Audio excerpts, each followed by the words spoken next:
What's poppin', y'all? Welcome back to another YouTube video. And this is one of the very few movie reviews which gets me fucking excited to watch more movies. This is a movie which I thoroughly enjoyed. This is a movie which left me feeling pretty much very similarly to how Arcane left me feeling, and that's what I like in a movie. I like it when the movie gets me to feel something. I like it when the movie gets me either hyped, excited, or something. Just gets me feeling some form of emotion after it's finished and after it's done sort of playing out. And this one made me feel stuff whilst watching it as well, which I also really enjoyed. So without any further delay, I think we should probably get into what Google has to say about this anime, TV show, movie. I saw the TV Glow, which is a 2024 movie, and I hadn't really heard much about this movie until a couple of days ago when I was told that it was really good and that it was a really good horror movie, one of the best horror movies of the year, so I decided to give it a watch. It is a horror drama, which is 1 hour and 40 minutes, which is on the shorter side for movies nowadays. It has a 5.6 out of 10 on IMDb, a 3.9 out of 5 on Amazon, and an 84% on Rotten Tomatoes, which is pretty weak, to be fair, in terms of movie standards. But you can watch this on Amazon Prime and also Google Play.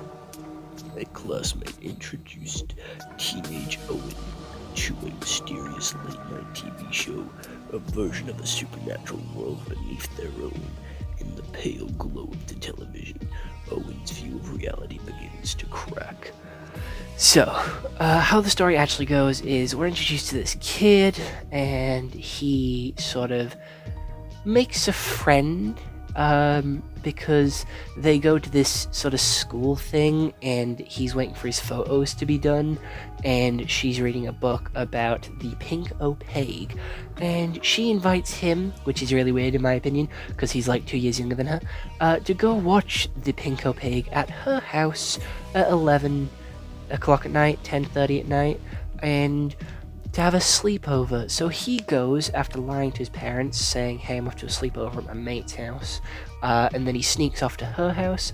He stays there, he sleeps there, but gets up really early in the morning because she has an abusive dad, so, like, you know, he has to skedaddle quite early in the morning, at, like, sunrise, at, like, dawn, first light, and he goes home, after the sleepover, and he doesn't really go back. However, he does keep in contact with her because she makes tapes for him of every single episode of the Pink Opaque and leaves them for him in the photo room because, again, that's very reminiscent of where they met, of what they sort of connected over, and the reason why they actually got into talking to each other because of this sort of photo room. And he gets them, he watches them. His dad isn't the kindest. He has a bedtime, and he's not allowed to stay up past 10 o'clock ever in his life. That's always his bedtime, which I think is fucking bizarre. So he does have some form of abusive, controlling parents as well. And the mother, unfortunately, gets an illness. It doesn't tell you exactly what illness in the movie. I'm going to guess cancer, but that is just speculation, that is just a guess.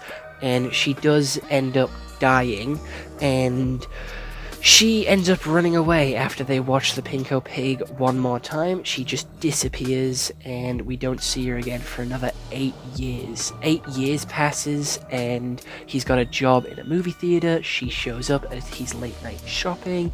They go watch like the Pink Opaque at the bar, and she basically reveals that, hey, I don't think we're living a sort of, I think we're living a lie. I don't think we're living a real thing. If you want to escape this, come with me to the high school at midnight. So both of these adults are going to break into a school at night. That's fucking weird, but sure, continue. Rise and grind, gamers. He then goes, he then hears her out, and doesn't like what he's hearing, so he pushes her and fucking runs because he was shitting himself that she was going to bury him alive. Because what she said is she has a strange sense of feeling that time is moving too quick and that something isn't right, so she asked someone to bury her alive, and when she broke out, she was back in the quote-unquote real world. And obviously that's not something that's normal to think about and is very hard for people to believe. So, he ran away and he didn't see her for another 20 years. He becomes quite old and decrepit, and he lives the rest of his life, and he gets to a certain point and he has a breakdown. He absolutely fucking loses his shits, and he cuts his chest open and realizes that she was right. And then he just goes on living his life as normal after having this breakdown. This fucking movie, I was gonna say show, this movie is incredible. The acting is so good because they act not like good actors, they act like almost human. They act in a way which isn't real. They act in a way which is very fake and unhuman-like, which gives you this sense of eerie, this sort of uncanny valley that something isn't right, that something is afoot. And the way it is filmed as well, the camera angles always being like it's being filmed like you would see an old TV show, is brilliant, because it also adds to that sort of uncanny sort of situation. They aren't the most well-off characters either, so it already gets you invested and gets you sort of to care for these characters. Throughout the first couple of scenes, throughout the opening act of this movie, I was really rooting for these two characters as friends, and I really wanted him to give her a hug when she was crying, and just to sort of give her a hug, because she was not okay. You could tell that she was upset and that she didn't have the best living situation, and I just give her a hug, just make her feel better, just try the best you can to get her to sort of have a little bit more of a better time and have a better experience. And the twist of this movie caught me so off guard. I did not expect them to be like this alternate world and the Pinko Pig to be their real reality. That is fucking wild. That is insane. And that is a concept that we've seen quite a few times before in different media, in different sort of formats, where they're living a lie and they get hints of reality through their surroundings. And you get that in this movie as well. You can see in the background, in the chalk writing on the floor, saying you're running out of time, or time's running out. You see it on the arcade machines, seeing you're dying instead of you died. You see characters from the Pinko Pig appearing around this sort of world that they live in, and the guy in the moon is creepy as all shit. When he shows up in the TV show and when he actually appears just on the moon, that's creepy as all hell. Even the villains in this show are creepy as all hell. They are some fucking freaky ass shit. It is weird, how they look. It is weird. The ice cream monster was barfing ice cream, just throwing it up, leaking it from their mouth and their eyes, and that was eerie and off-putting.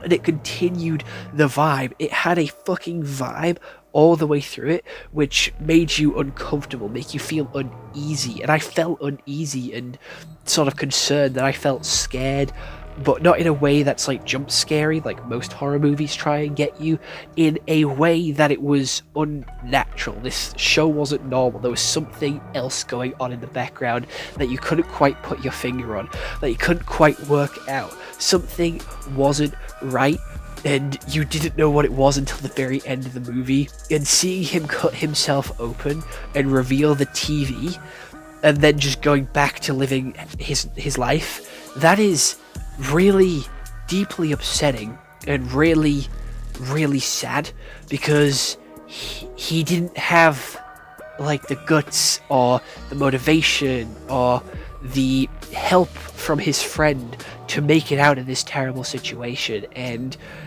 he had a chance and he didn't take it, and he waited another 20 years before he actually uncovered the fact that she was telling the truth. And his breakdown made it all the more creepy, because when he screamed, everyone froze, they did this sort of mannequin challenge from 2018. They all fucking stopped and looked down, they lost their sort of motivation, they lost their sort of control.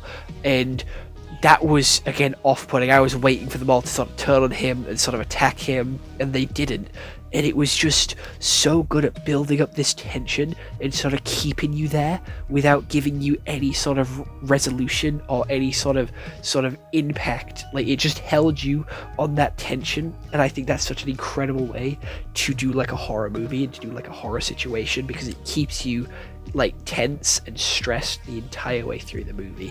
It was brilliant, and it does give you a sense of fear of your own mortality, and I liked that. That was fucking good. That was really gets you, really fucking gets a fucking hold around you, and makes you sort of overthink everything. And it was brilliant, and it does show off their impeccable acting. I knew some of these actors from other things, and it just shows their range and their ability to act from this one movie compared to the stuff that they normally do. I fucking loved this. This is easily a fucking 9 out of 10 for me. This is like near fucking perfect.